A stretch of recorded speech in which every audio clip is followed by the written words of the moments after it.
La politique du président de la République, son Excellence Bassirou Diomaye Diakhar Faye, en matière d'éducation sera réalisée en orientant notre système éducatif vers la formation de citoyens adossés à son socle endogène de valeurs africaines et spirituelles et bien préparés aux défis du développement durable, des sciences et technologies, du numérique et de l'intelligence artificielle.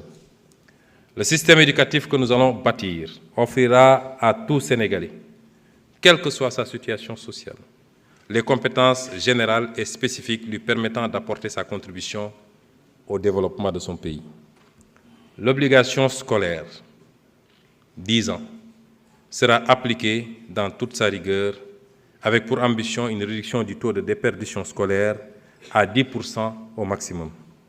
Des passerelles diplômantes et des accompagnements sociaux renforcés seront introduits, en particulier pour les jeunes filles. La modernisation des infrastructures éducatives s'accompagnera d'un recrutement conséquent d'enseignants bien formés et bénéficiant continuellement de programmes de recyclage.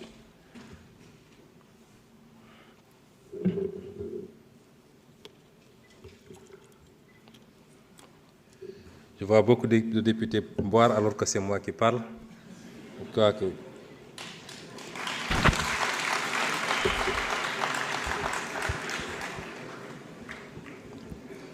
Les abris provisoires seront totalement éliminés d'ici 2029.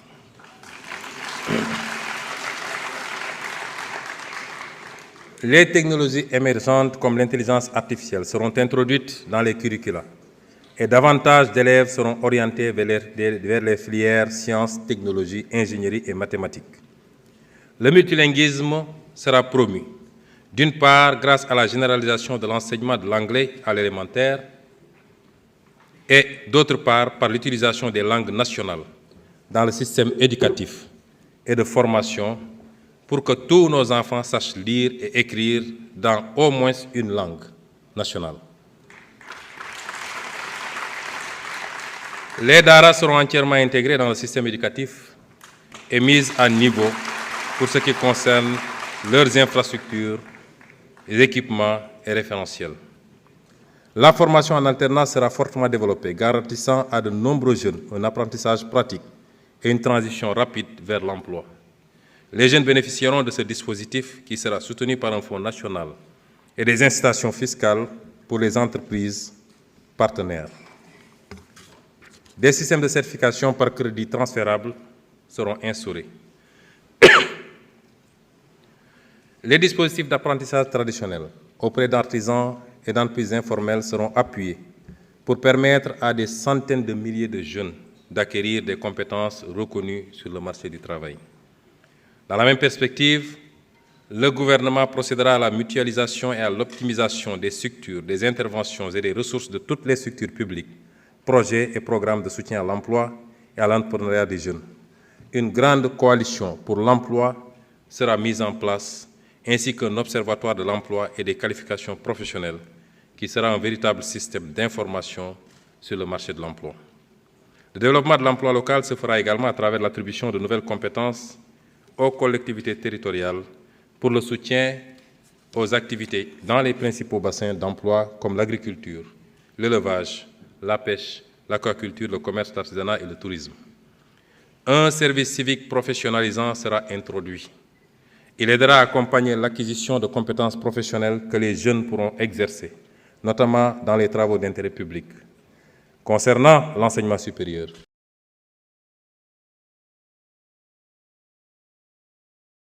la finalisation des chantiers de toutes les universités et établissements d'enseignement supérieur public, notamment Hassan Sek de Ziguinchor, Sine Saloum, El Hadj Ibrahima Niass, Amadou Makhtar Mbow, Gaston Berger de Saint-Louis et Ibader Thiam, permettra de répondre aux besoins croissants des étudiants et de stimuler la recherche appliquée. De nouvelles universités seront construites dans les régions qui n'en disposent pas, afin de rapprocher l'offre d'enseignement supérieur aux populations. Un rééquilibrage sera effectué pour orienter un plus grand nombre de bacheliers vers les filières scientifiques et techniques. Les filières de formation professionnelle supérieure seront développées dans tous les départements du pays qui bénéficieront tous d'un institut supérieur d'enseignement professionnel, ISEP, en alignant le référentiel de formation sur les besoins en compétences des pôles. Une politique de développement des stages pour tous les étudiants sera mise en œuvre. Pour garantir la soutenabilité financière de ce vaste chantier, un nouveau modèle économique éducatif sera mis en place reposant sur le partenariat public-privé, des financements basés sur la performance et l'autonomisation financière des établissements. Les bourses d'études incluront une composante de stages professionnels, tandis que les établissements seront encadrés et encouragés à générer des revenus à travers la valorisation de leurs expertises et la recherche appliquée. Un dialogue permanent et constructif avec les partenaires sociaux du système d'éducation et de formation permettra de bâtir un pacte de stabilité au sein de l'espace scolaire et universitaire.